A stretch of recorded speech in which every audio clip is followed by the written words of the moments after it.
Police হেফাজতে শেখ শাহজাহান 10 দিনের police হেফাজতে নির্দেশ বসিরহাট আদালতের। ইডির ওপর হামলার 55 দিন পর ধৃত সন্দেশখালীর বেতাজ বাদশাহ সন্দেশখালীর ত্রাস। আজ ভোর রাতে মিনাখা থেকে গ্রেফতার করে রাজ্য পুলিশ। আজ সকালেই বসিরহাট মহকুমা আদালতে তোলা হয় শেখ শাহজাহানকে। আর শেখ শাহজাহানকে 10 দিনের পুলিশ হেফাজতে নির্দেশ বিচারকের। পুলিশ হেফাজতে শেখ শাহজাহান 10 দিনের পুলিশ হেফাজতে নির্দেশ বসিরহাট আদালতের। ইডির ওপর হামলার 55 দিন পর ধৃত সন্দেশখালীর বেতাজ বাদশাহ সন্দেশখালীর ত্রাস। ভোর রাতে মিনাখা থেকে গ্রেফতার করেছে রাজ্য পুলিশ। বসিরহাট মহকুমা আদালতে আজ তাকে তোলা হয় এবং শেখ শাহজাহানকে 10 দিনের পুলিশ হেফাজতে নির্দেশ বিচারকের।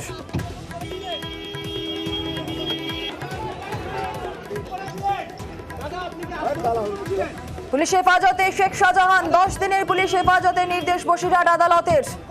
ইডির ওপর হামলার 55 দিন পর ধৃত সন্দেশখালীর বেতাজ বাদশাহ। এই মুহূর্তে তাকে বসিরহাটেরই কোনো একটি থানায় নিয়ে যাওয়া হচ্ছে। আমরা একটু জেনে নেব আমাদের সঙ্গে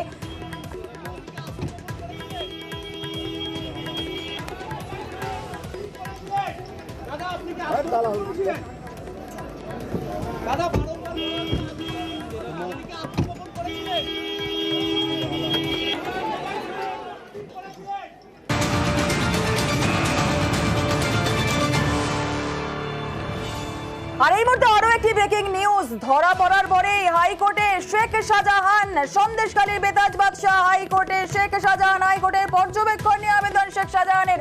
আমাদের সঙ্গে রয়েছেন আমাদের প্রতিনিধি অর্ণব হাজরা, আরো বিস্তারিত বলবে। অর্ণব, কি জানতে পারছো?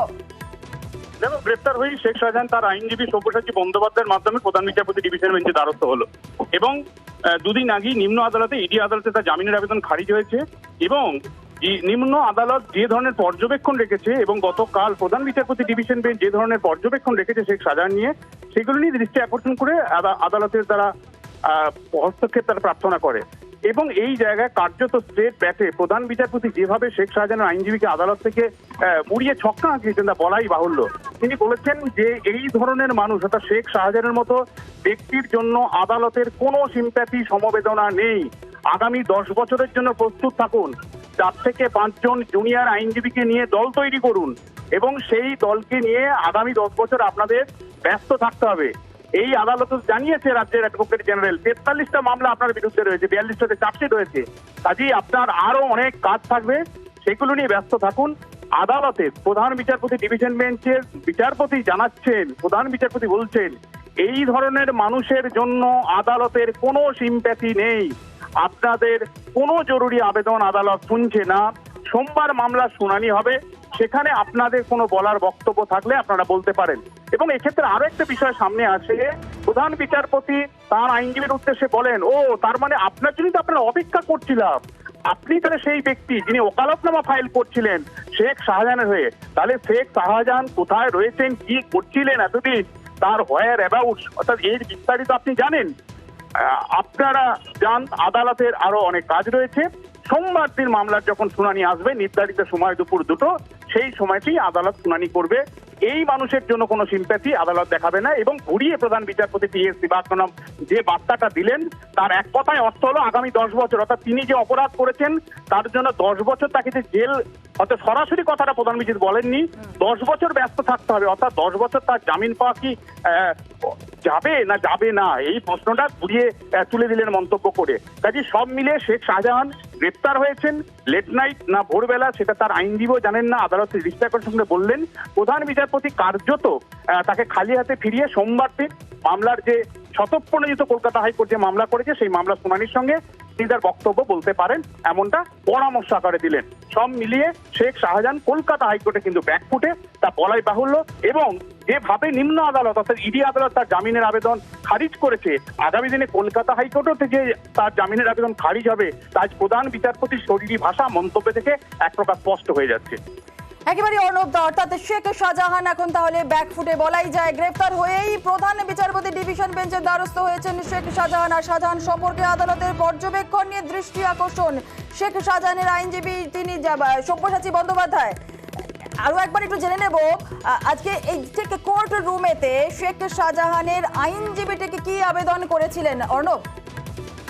দেখো, শেখ শাহজাহান আইনজীবী সিনিয়র অ্যাডভোকেট সব্যসাচী বন্দ্যোপাধ্যায় তিনি দৃষ্টি আকর্ষণ করে প্রধান বিচারপতি টি এস শিবাত্মনামকে জানান যে লেট নাইট অর্থাৎ কাল গভীর রাতে বা ভোর রাতে গ্রেফতার করা হয়েছে তার মক্কেল শেখ শাহজাহানকে, এবং এই শেখ শাহজাহানের দুদিন আগেই নিম্ন আদালত ইডি আদালত তার জামিনের আবেদন খারিজ করেছে এবং এই আগাম জামিনের আবেদন খারিজ করতে গিয়ে একাধিক পর্যবেক্ষণ রেখেছে এবং তারাও জেনেছেন কলকাতা হাইকোর্টের প্রধান বিচারপতি বেঞ্চও তার সম্পর্কে একাধিক পর্যবেক্ষণ রেখেছে। এই বিষয়গুলো নিয়ে তারা আদালতের দৃষ্টি আকর্ষণ করতে চান এবং আদালতকে বেশ কিছু বক্তব্য তারা জানাতে চান। এই সময়টি অর্থাৎ advocate senior advocate Sabyasachi Bandyopadhyay তাকে উদ্দেশ্য করে প্রধান বিচারপতি টি এস শিবাত্মনাম জানান, ও তার মানে আপনিই হলেন সেই আইনজীবী যিনি ওকালতনামা ফাইল করছিলেন, শাহজাহানের মামলা করছিলেন, আপনি যে তাহলে সবটাই জানতেন। অর্থাৎ আদালতের অর্থাৎ প্রধান বিচারপতি ডিভিশন বেঞ্চ গতকালও পাবলিক নোটিশ জারি করে শেখ শাহজাহান যাতে আদালতে, আমরা জানি সোমবার দিন পাবলিক নোটিশ জারি করে রেজিস্ট্রার জেনারেলকে নির্দেশ দিয়েছেন যাতে শেখ শাহজাহান পরবর্তী মামলার দিন শুনানিতে অবশ্যই আসেন।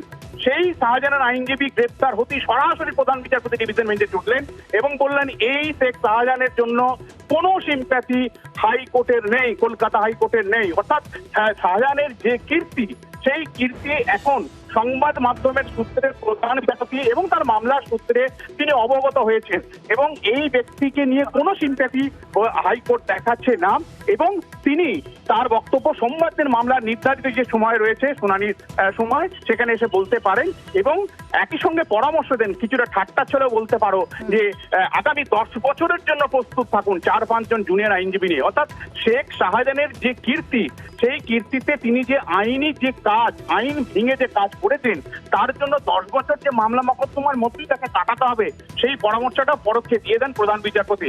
কারণ 43টা মামলা, তার মধ্যে 42টা চার্জশিট হচ্ছে খোদ রাজ্যের অ্যাডভোকেট জেনারেল প্রধান বিচারপতি ডিভিশন বেঞ্চে জানিয়েছিলেন এবং প্রধান বিচারপতি বারবার একটা কথা বারবার ব্যর্থহীন ভাষায় বলছেন, যিনি জনপ্রতিনিধি অর্থাৎ রিপ্রেজেন্টেটিভ, যিনি জনপ্রতিনিধি মানুষের ভোটে নির্বাচিত হয়েছেন, তার কখনোই আইন সম্পর্কে এমন অসম্মান থাকা উচিত নয়, আইনকে অবজ্ঞা করা উচিত নয়।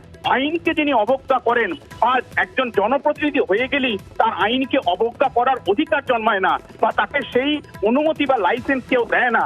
এই অবস্থায় যিনি জনপ্রতিনিধি, উত্তর 24 পরগনা জেলা পরিষদের যিনি একজন দায়িত্বপূর্ণ সদস্য, তিনি এভাবে আইনকে পুরো আঙুল দেখিয়েছেন, সেটাই তার যত প্রধান বিচারপতি ডিভিশন বেঞ্চে বাড়ি ভালোভাবে নেয়নি, সেটাই তার মন্তব্যে পর্যবেক্ষণে একেবারে জলের মতো তিনি স্পষ্ট করে দিলেন। বেশ বেশ বেশ, ধন্যবাদ অর্ণব।